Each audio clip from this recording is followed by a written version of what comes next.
High performance training, action mindset. This is important. How do you develop the action mindset, but actually also, here, I should just add this in here. How do you actually get the action mindset and then make it a discipline?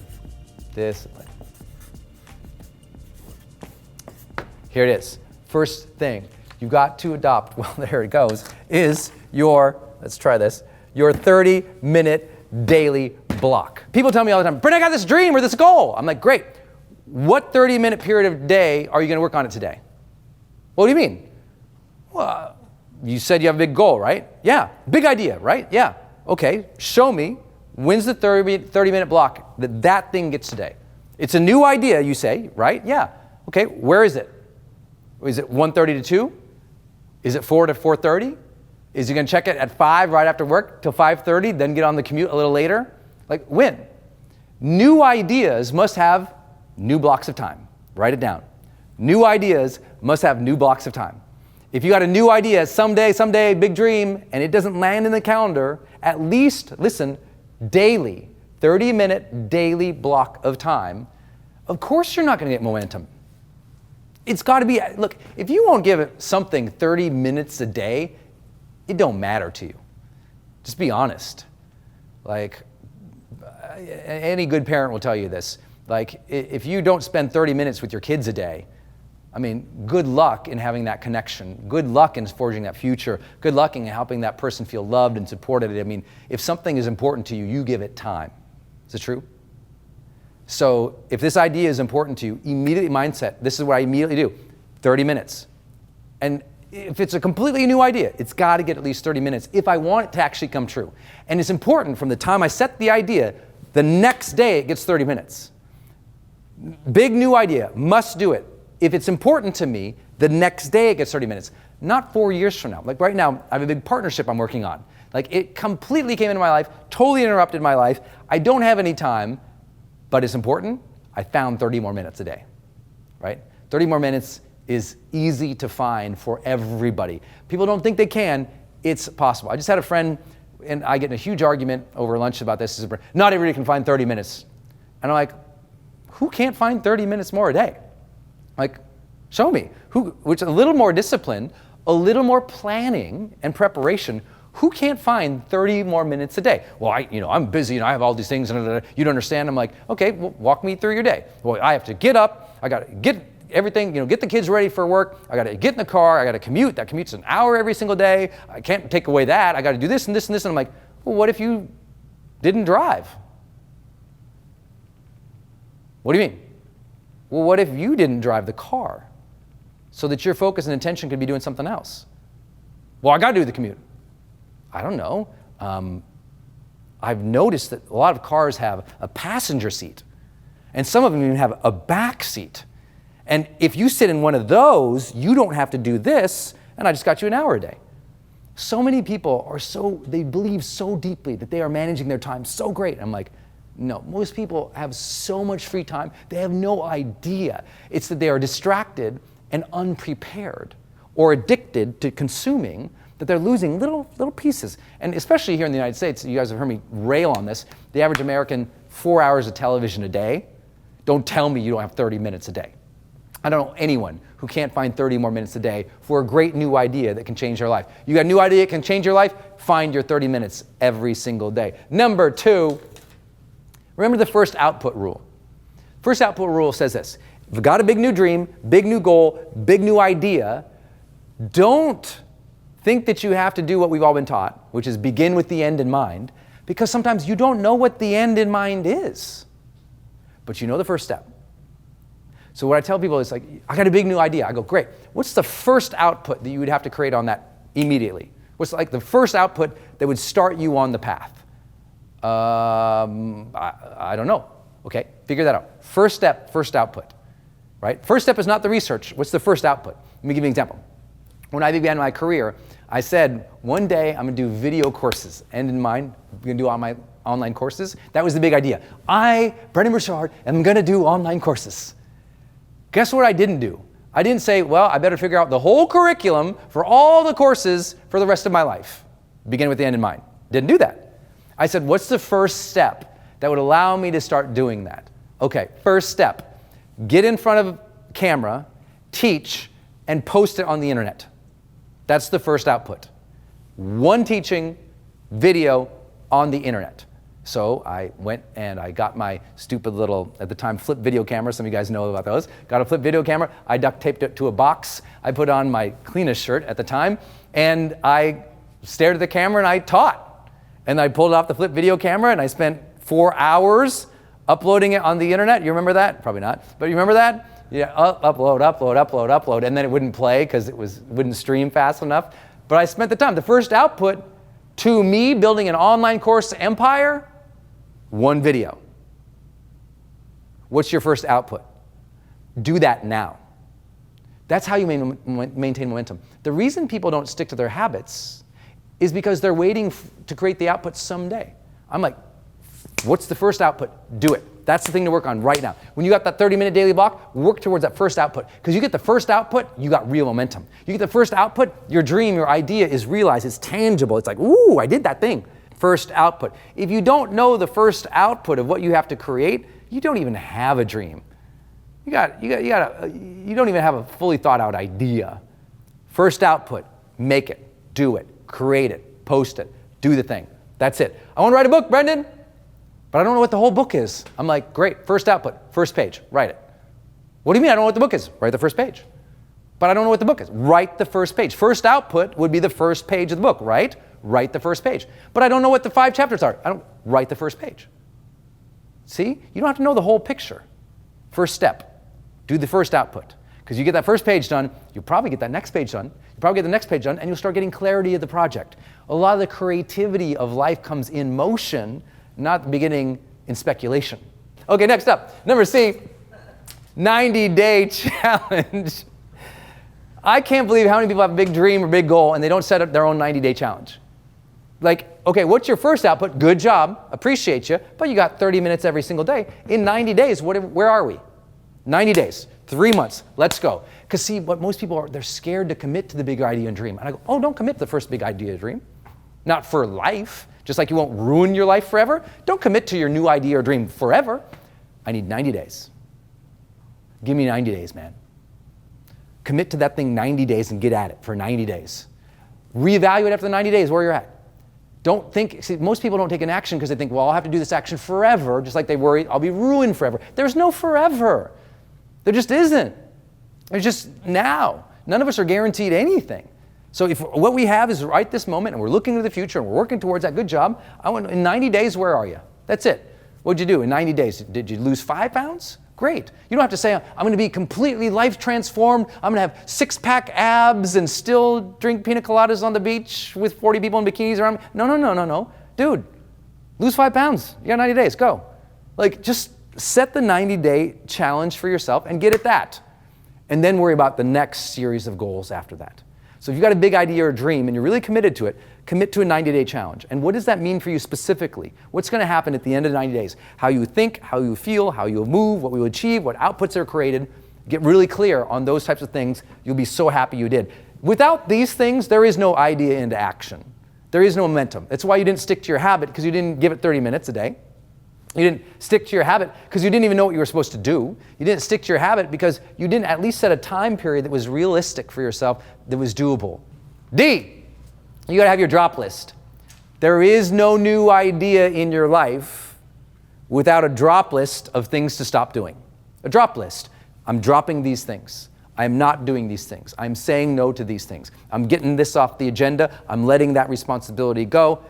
It's the things you aren't going to do that help you do the things that you're going to do.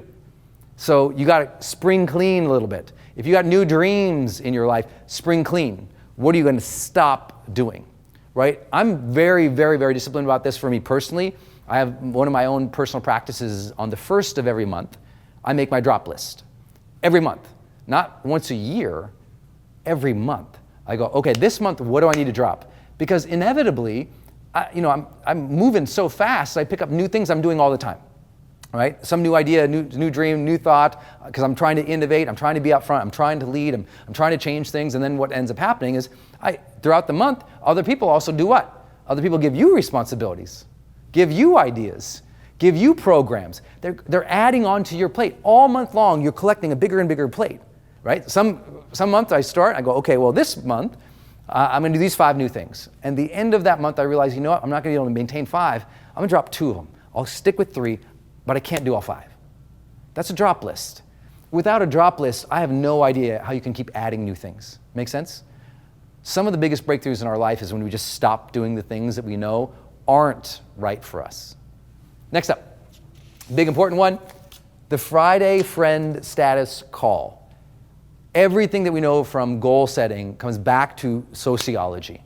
If you don't have someone you're doing something with actively, if you don't have an accountability partner, you don't have a coach, you don't have a friend you go to lunch with or someone you talk it through, then the odds of that happening for you are so low. Because you know what? We're social beings. We need processing time with other people. And the more processing time we have, usually the more progress we get, right? It's why therapy is so powerful in unlocking people, or coaching so powerful in unlocking people. It's like, oh, I'm processing, oh, I'm getting distinction, I'm getting more progress. You need that Friday friend status call. If you got a big new goal or dream, all I want you to do, every Friday at the end of the day, literally 5-minute, 10-minute, 15, 30-minute call, whatever it is, pick it up, call your friend and say, I did this week. Struggled with this worked, that went well. Now you go. How did you do? And just, you got one person in your life every week you're talking about momentum with. I don't care if it's your mom. I prefer this as a human, so not the cat, but a human that you every single week you talk through things with. Like, where are you? I don't care if it's the librarian. I don't care if it's your social worker. I don't care if it's your brother. I don't care who it is. It's going to be the stranger across the street. Don't talk to strangers if you're PG-13. But everybody else, have that conversation and just on a Friday go, hey man, this is where I'm at. Because if you won't do that, I promise, if you don't socialize your learning, you will not achieve your dreams. You must socialize. What am I learning? Where am I at? How's it going? What am I struggling with? You got to ask for help, but you need a consistent basis. Big dreams require weekly check-ins. Write it down. Big dreams require weekly check-ins. So who's going to be your weekly check-in? Accountability coach? Friend? Mentor? Who? Every week, check-in. And if you're like, well, I don't know anybody, everybody hates me. You know what? Go on your Facebook page every Friday at 5 and go, this is what I learned this week. This is what I tried. What did you guys try? And all the people who make fun of you, delete them. And everybody else say, good for you. So easy. Life's very simple. Next, create motivation triggers.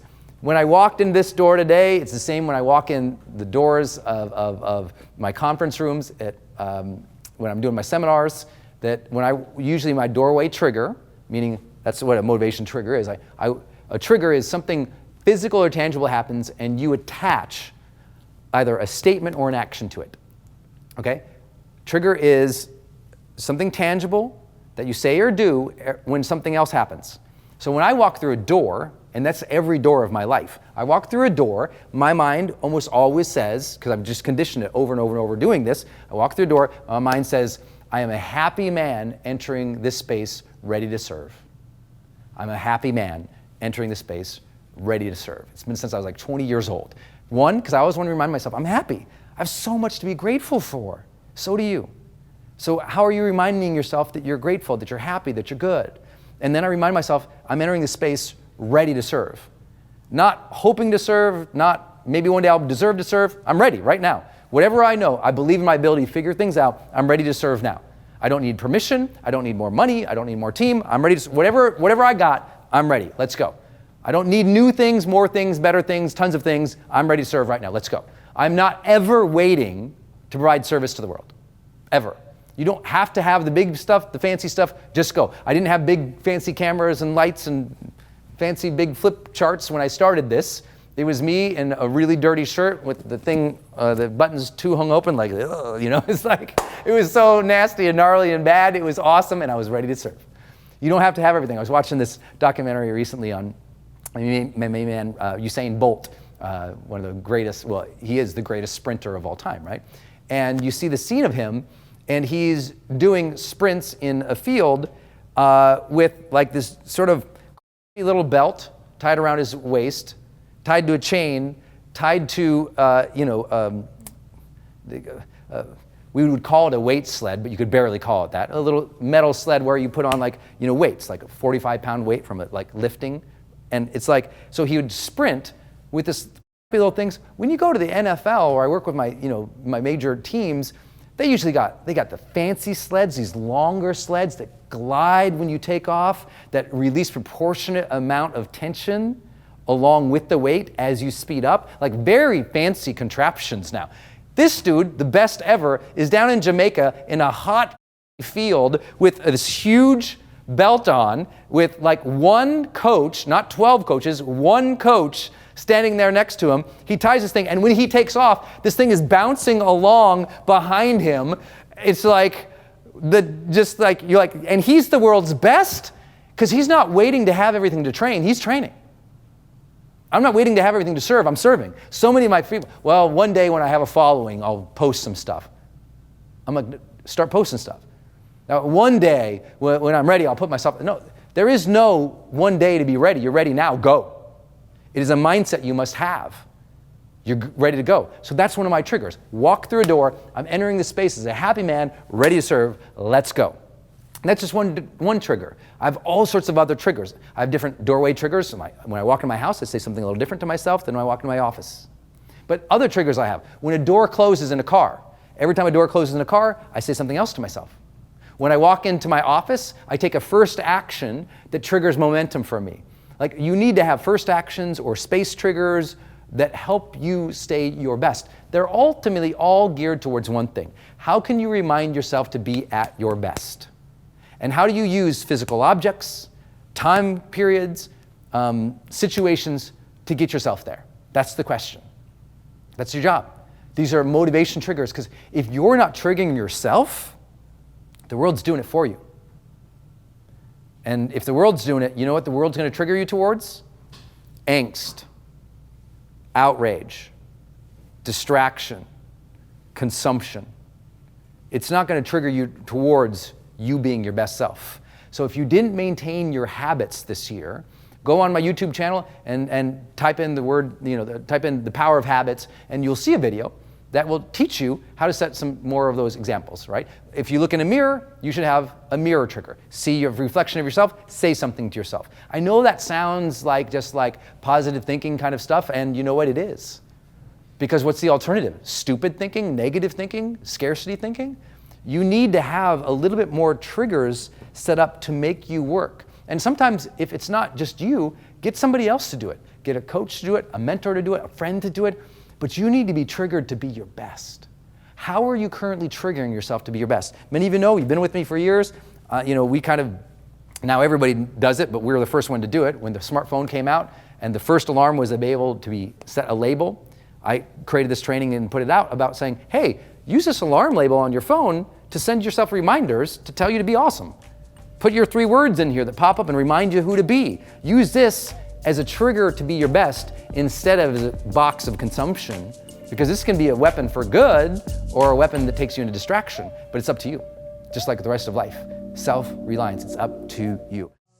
Hey y'all, I hope you enjoyed this episode. If you did, would you please smash that subscribe button and also post any questions you have down below, because it's these questions that you're all asking that inspires these episodes. I'd love to hear what you think about it. Also, if you would love to join us on our next upcoming live training, we call it our High Performance Experience Coaching Program. If you like some coaching and have some perspective and get some 2 hours of live with me every single month, then click the link in the post down below so you can join us in HPX coaching.